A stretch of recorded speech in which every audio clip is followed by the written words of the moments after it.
Hello, I'm Craig Stanton. I'm here today with Warren Allen, the CEO of the External Reporting Board. Warren, welcome to the University of Otago. Thank you, Craig. I'm looking forward to the interview. Yes, so as a first question then, what does your role as CEO of the External Reporting Board actually entail? Well, first of all, the External Reporting Board is an independent Crown entity, so it's owned by the government. We have three boards, the External Reporting Board and two sub-boards being the technical boards, being the Audit Standards Board and the Accounting Standards Board. So my role is delivering on the strategic and the operational objectives of those three boards. What would you say is the most rewarding aspect of your job? Well, for me personally, the most rewarding aspect is dealing with very motivated, very competent, very intelligent people. They all subscribe to the same set of objectives that we work with within the External Reporting Board, to be part of a motivated team, to be part of a board structure that has some of New Zealand's finest brains in this area, we get the international recognition because of that. So. For me to be working in that sort of environment is really very stimulating. And what factors would you say have been important to the development of your career? Yeah, I think two or three really important factors. One is to have a love of lifelong learning. When I qualified, when I graduated, really my learning just started, and throughout my career I've continued to learn, and also that leads into the second area, one of adaptability, because there is so much change in the business environment today that a professional needs to be very adaptable. So, I think the third thing is to stay up to date with technology. There's been such significant change in technology that if you don't stay in touch and up to date with that, you run the risk of being washed up on the beach and the entire business world passing you by. Moving on to a different subject area, what role would you say regulation actually plays within a market? Yeah, it's interesting. We're seeing an increasing role of regulators today, particularly internationally, but also here in New Zealand. The accounting profession for many years enjoyed a situation of self-regulation, and that doesn't exist today. We have independent regulators that provide oversight of our work, they play a very significant role. And the regulators do need to be very careful that they don't overplay their hand. That they're there supporting business.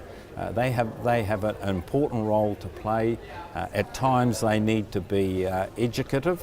They need to work and make sure that new systems and new processes are put in place. And at times they need to undertake the tougher side of their role, if you like, and make sure things are properly implemented and dish out the discipline when it's needed. So I guess building on that answer, the accounting sector is increasingly disrupted by new technologies and innovations. How do you see this impacting the profession and the XRB? This is going to have a huge impact over the next few years. Technology is really going to disrupt and revolutionise the accounting profession. Things such as the use of data analytic programs in the audit field, the use of cloud computing in the recording of accounting information and all the transactions, and then artificial intelligence. That is going to be a very, very key disruptor in our profession. So, what's really important for the accounting profession is that we adapt to that change, that we don't try to push against it, that we embrace it, that we use our skills as advisors to businesses as they go through this significant disruption period. So. What attributes would you say you look for when hiring new graduates? Well, taking that the answer to that last question into account, adaptability, resilience, reliability. These are some of the key terms that I would use, and it's very important for accountants today to be skilled in what we call the softer skills. They need to be very good listeners, they need to be very good communicators, they need to be able to think on their feet, and they need to be able to problem solve. Take a series of issues and work through and solve that problem. So they need to be more advisors, if you like, than they do need to be technicians. The days of accountants having very high levels of technical knowledge. And that will impact us at the XRB as well.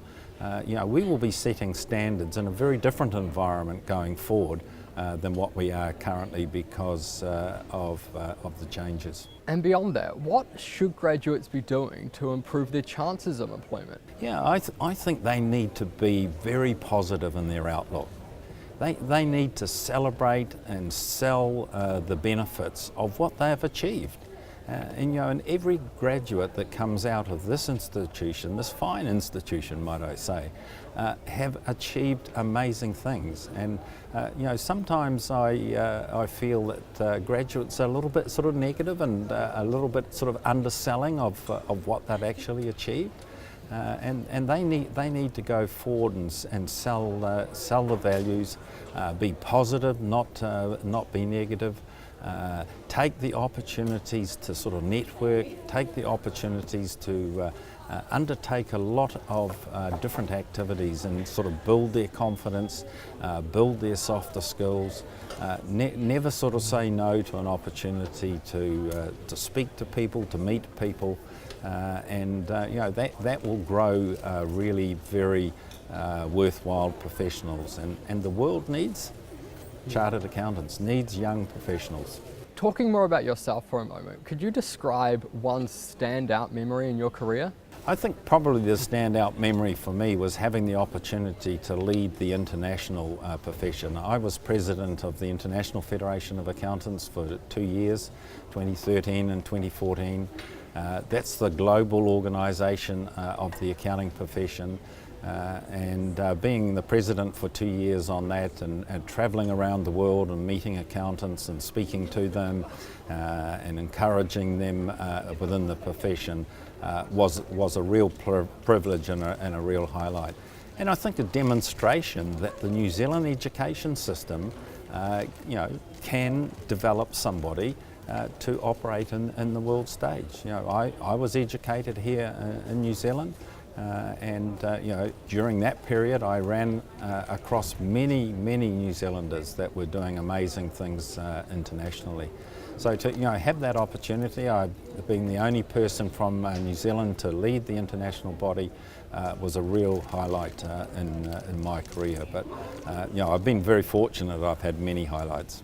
So what role have teams played in your career, and what can students take from this aspect to assist them? That's a very good question, because no one person on their own achieves anything on their own. It's all done through teams, and I've been blessed with working with some really great teams, whether it's been in the work environment, whether it's been in the professional body environment, whether it's been on the global stage, whether it's been in standard setting. I've achieved things through using teams. I bring you back to the first comment that I made at the opening of this interview. One of the things I really enjoy is the team, the board teams, the staff teams that you work with. So it's a key skill that graduates need to have. They need to be able to work in teams, different types of teams, and sort of add value to that team structure. So finally, Warren, what advice would you like to share with current Otago students? The key advice is to be positive, to celebrate what they have achieved. To graduate from this fine institution with a degree, you're in the top, graduates are in the top quartile of their peer group. And they need to go forward very positive and understand that employers are looking for people such as yourselves and they are wanting the young minds, the minds that they know that once they've got a degree have got the ability to problem solve, they've got the ability to research, and they've got the ability to add value to any type of organisation. So that's the key message to them. Go out and change the world. Well, thank you very much, Warren. It's been a pleasure talking to you today and very insightful. Thank you very much. Thank you, Craig. It's a great privilege and a pleasure, and I wish you every success, and also the students of Otago every success in their future.